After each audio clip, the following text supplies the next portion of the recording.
Әкесінің 5 миллиард долларлық байлығынан бас тартқан.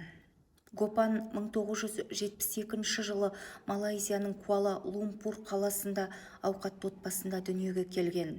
Әкесі жоғары білімді 5 миллиард долларлық байлығы бар дәулетті адам болған.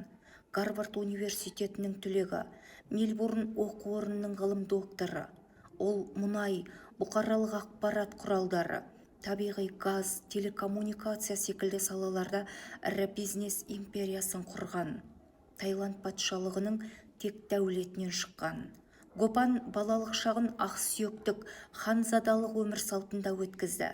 Оның өмірінің көп бөлігі Ұлыбританияда өтті. Гопан 8 елдің тілінде еркін сөйлейді. Жеке сән салтанатты шағымен дүние жүзін аралап, рахат өмір сүруге барлық мүмкіндігі болған. Алайда ол әркімнің армандайтын бай салтанатты өміріне қызықпады. Жеке ұшағымен көктеу қалықтап, қымбат көлік мінудің орнына жалаңаяқ тас басып, қар мен жаңбырда, желде тоңып, жайлы төсекте жатпай, отырып ұйықтап, қайыр тілеп тамақ тауып жейтін жолды таңдады.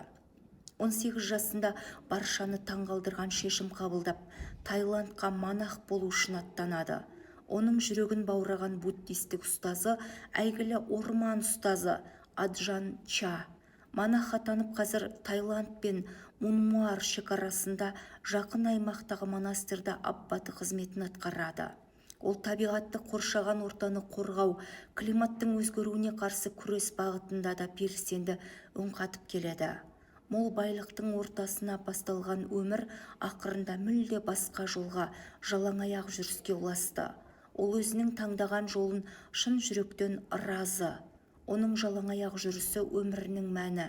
Ол былай дейді: бақыт деп әрдайым молшылықта болуды айтпайды.